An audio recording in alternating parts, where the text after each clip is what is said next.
अलैकुम। बोले भारत माता की, भारत माता की। ये आवाज मोदी जी तक पहुंचनी है। दिल्ली में जोर से लगाइए, भारत माता की। आज नरेंद्र मोदी जी के नेतृत्व में देश में एक बदलाव आ रहा है। जो 70 साल से फैसले नहीं हुए थे, वो 70 साल से फैसले आज प्रधानमंत्री नरेंद्र मोदी जी ने ले करके एक विषय को सामने रखा है कि देश को चलाना हो तो मजबूती से चलाना पड़ता है और मजबूत इरादे के साथ चलाना। धर्म के आधार पर प्रताड़ित है उनको मोदी जी ने भारत की नागरिकता प्रदान की है। इस बात को हमको समझना चाहिए। और जब नागरिकता प्रदान की है, किन लोगों को की है, मैं सुनाना चाहूंगा। मेरे पास एक डॉक्टर आया इंदौर में, कहता है नड्डा साहब, मैं पाकिस्तान में डॉक्टर था, मैंने पाकिस्तान की डिग्री ली है। मेरी बहन को मेरे सामने कुछ फिरका परस्तों ने आकर के उसको जबरदस्ती उठा करके ले गए और उसकी उम्र से दुगनी उम्र के व्यक्ति के साथ उसकी शादी रचा दी और उसको कहा कि तुम्हारा धर्म परिवर्तन किया जाएगा। मैं पुलिस में गया, पुलिस ने कहा क्योंकि तुम हिंदू हो और पाकिस्तान में इस्लामिक राज्य है, इसलिए मैं तुम्हारी एफआईआर दर्ज नहीं करता हूं। बड़े मुश्किल से 15 दिन लगाकर अपनी बहन को छुड़ाकर रातों रात वो वहां से भागता हुआ भारत में आया, इंदौर में आया और उसने अपनी व्यथा मेरे को सुनाई। कहने लगा, आप स्वास्थ्य मंत्री हैं, मुझे डॉक्टरी करने की इजाजत दे दीजिए। मेरी 54 साल उम्र हो गई, अब मैं डॉक्टरी कहां करूंगा। और उसको कहा गया भारत के नियम ऐसे थे कि वो डॉक्टरी कर नहीं सकता था। मैं स्वास्थ्य मंत्री था, मैं चाहता था कि वो डॉक्टरी करे, वो पेशेंट देखे, लेकिन कानून इजाजत नहीं देता था।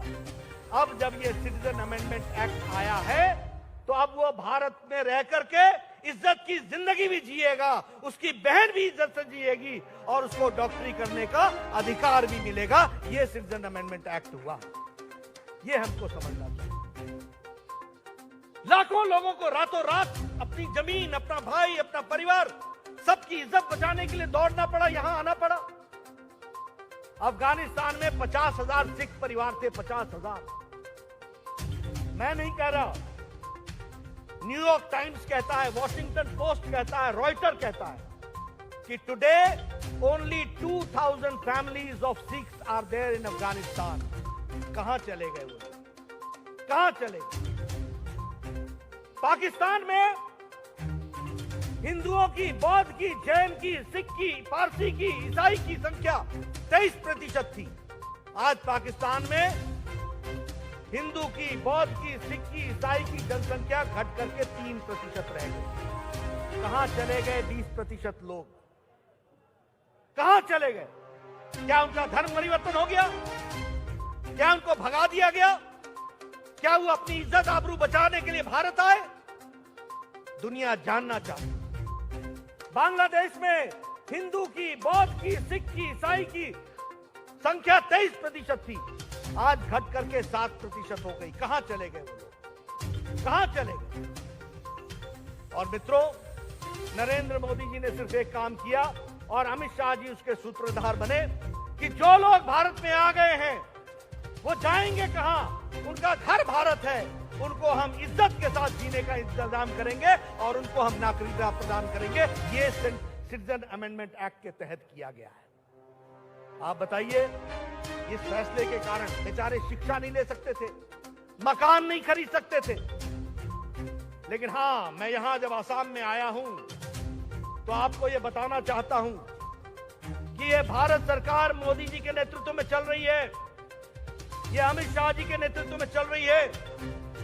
अगर सीएए इंप्लीमेंट हो रहा है तो यह भी ध्यान में रखिए कि अहम अकॉर्ड का जो 1985 में हस्ताक्षर हुआ है उसका क्लॉज 6 भी लेटर और स्पिरिट में उसको तामील की जाएगी। इस बात को भी हमको ध्यान में रखना चाहिए।